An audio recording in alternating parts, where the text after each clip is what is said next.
Saudara-saudaraku yang dikasihi di dalam nama Tuhan, saat ini kita akan merenungkan firman Tuhan melalui pelajaran sekolah Sabat, dan saya akan menyampaikan ringkasan pelajaran sekolah Sabat pada hari Minggu. Judulnya adalah Tali Busur Sudah Terpasang. Sebelum kita mendengarkan ringkasan pada malam hari ini, mari kita berdoa. Bapa kami yang bertahta dalam kerajaan sorga, kami mengucapkan puji syukur dan terima kasih. Tuhan memberkati kami, menyertai kami. Saat ini kami mau merenungkan firman Tuhan. Biarlah firman-Mu boleh menjadi kekuatan bagi kerohanian kami. Bapa di sorga, kiranya Engkau menolong kami, urapi kami dengan kuasa Roh Kudus-Mu. Kami mohon ampun atas dosa dan pelanggaran kami. Doa ini kami persembahkan dengan percaya di dalam nama Yesus, Tuhan dan Juru Selamat kami. Amin. Baik, bagi saudara-saudara yang memiliki pelajaran sekolah Sabat, saudara boleh membukanya di dalam pelajaran sekolah Sabat pada hari Minggu 7 Februari 2021. Kembali saya ulangi, judulnya untuk hari Minggu ini adalah Tali Busur Sudah Terpasang. Ketika kita membuka pelajaran sekolah Sabat kita, pada pembelajaran ini, kita melihat bahwa Raja Ahas, yang tidak setia, yang melakukan kejahatan di pemandangan Tuhan sudah meninggal, maka dia digantikan oleh anaknya yang bernama Hizkia. Dan kalau kita membaca Alkitab kita, di pelajaran buku Yesaya pasal 36, dan juga kita mendapati keterangan di dalam buku 2 Raja-Raja pasal 18. Kita dapati di sana Hizkia pada waktu dia menggantikan ayahnya menjadi raja, dia pada waktu itu berumur 25 tahun dan dia menjadi raja selama 29 tahun. Itu dikutip dari buku 2 Raja-Raja pasal 18. Dan saudaraku perlu ketahui bahwa Alkitab mencatat bahwa Hizkia ini melakukan apa yang benar di mata Tuhan. Dia menjauhkan dari bukit-bukit pengorbanan. Dia mengadakan pembaharuan di Yehuda. Jadi dia mengajak umatnya supaya ada pembaharuan secara kerohanian. Tetapi pada waktu itu dalam cerita di dalam textbook kita di dalam pelajaran sekolah Sabat Yesaya pasal 36, Asyur berencana untuk menyerang Yehuda. Dan apa yang terjadi saudara-saudaraku yang dikasihi di dalam nama Tuhan? Karena pada waktu itu kerajaan Yehuda yang dipimpin oleh Hizkia, dia melihat sebuah peluang. Karena Asyur pada waktu itu yang dipimpin oleh Sargon yang kedua, itu dia meninggal dunia di peperangan di medan pertempuran yang jauh dan digantikan oleh Sanherib. Dia melihat sebuah kesempatan, dia melihat sebuah peluang bahwa Asyur mengalami perlemahan di sana, maka dia punya kesempatan bahwa dia akan memberontak kepada Asyur. Inilah yang dipikirkan oleh Hizkia pada waktu itu. Dan kita melihat bahwa akhirnya ketika dia mulai berpikir mereka mengambil strategi, Hizkia ini mempunyai strategi untuk menyerang Asyur. Maka Asyur mengutus utusannya, juru minuman yang agung itu, untuk datang ke Yehuda. Tujuannya untuk apa?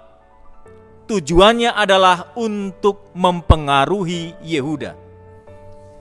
Supaya Yehuda itu tidak menyerang ke Asyur. Saudara-saudaraku yang dikasihi di dalam nama Tuhan, kalau kita membaca di dalam buku Yesaya pasal 36, hal itu dikatakan ya oleh juru minum yang agung itu. Juru minuman agung itu datang dan berkata, kalau kita mulai baca di dalam Yesaya pasal 36 mulai ayat yang keempat. Baiklah, katakan kepada Hizkia, beginilah kata Raja Agung Raja Asyur, kepercayaan macam apakah yang kau pegang ini? Ya. Sehingga Hizkia berencana mau memberontak, mau melawan Asyur.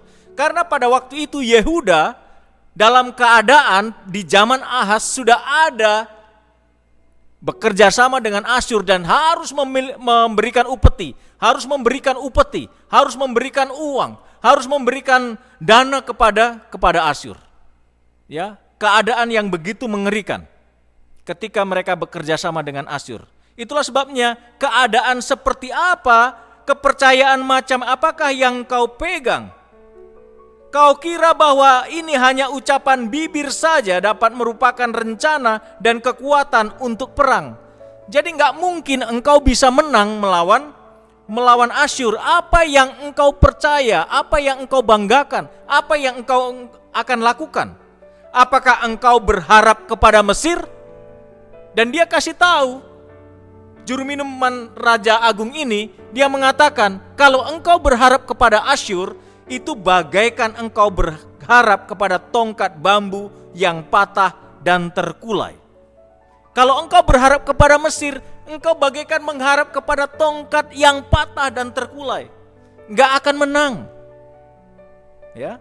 Dan selanjutnya dikatakan, dan apabila engkau berkata kepadaku, kami berharap kepada Tuhan Allah kami, bukankah dia itu yang di bukit-bukit pengorbanannya dan mezbah-mezbahnya telah dijauhkan oleh Hizkia, sambil berkata kepada Yehuda dan Yerusalem di depan mezbah, inilah kamu harus sujud menyembah.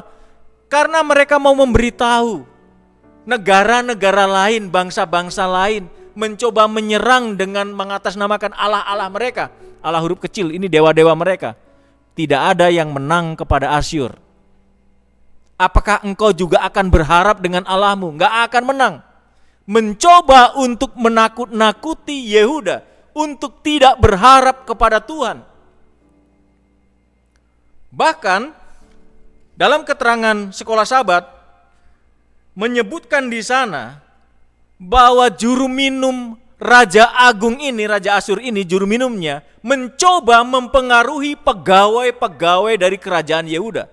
Mencoba mempengaruhi pegawai-pegawai dari Raja Hizkia supaya mereka jangan memberontak, jangan berperang melawan Asyur. Tujuannya untuk apa?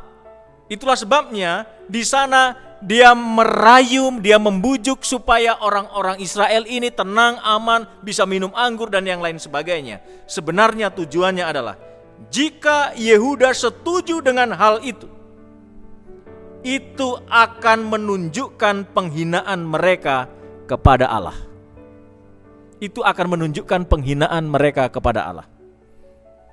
Apa yang Hizkia buat, saudara-saudaraku? Kalau kita membaca di dalam buku 2 Tawarik pasal 32.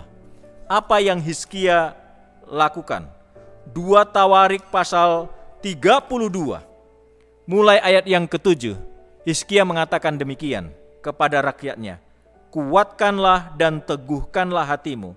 Janganlah takut dan terkejut terhadap Raja Asyur serta seluruh laskar yang menyertainya. Karena yang menyertai kita lebih banyak daripada yang menyertai dia. Ayat 8. Yang menyertai dia adalah tangan manusia, tetapi yang menyertai kita adalah Tuhan Allah kita yang membantu kita dan melakukan peperangan kita.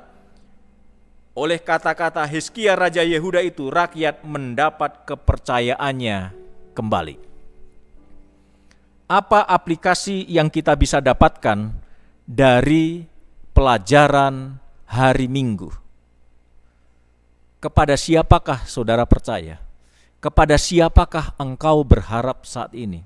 Ketika situasi pandemi, situasi yang sulit, situasi ekonomi, situasi keluarga, situasi sosial saat ini menghimpit saudara dan saya. Kesulitan di mana-mana. Kepada siapa engkau berharap? Yehuda atas pimpinan Hizkia pada waktu itu, jangan takut. Berharaplah kepada Tuhan, sebab yang menyertai kita lebih banyak. Malaikat Tuhan menyertai kita. Dan Yehuda percaya kepada Tuhan, berbalik percaya kepada Tuhan. Saat ini ketika himpitan datang, ketika kesulitan datang, ketika tantangan ada di depan kita, kepada siapa kita berharap? Pelajaran hari ini mengatakan, berharaplah kepada Tuhan. Dia yang akan memberikan perlindungan, Dia yang akan berperang melawan musuh-musuhnya, musuh-musuh Israel. Dia yang akan berperang dan memberikan kemenangan kepada kita. Jangan pernah berhenti berharap kepada Tuhan. Apapun yang terjadi, mari kita berharap kepada Tuhan. Kiranya Tuhan memberkati kita melalui pelajaran sekolah Sabat pada hari Minggu ini. Amin.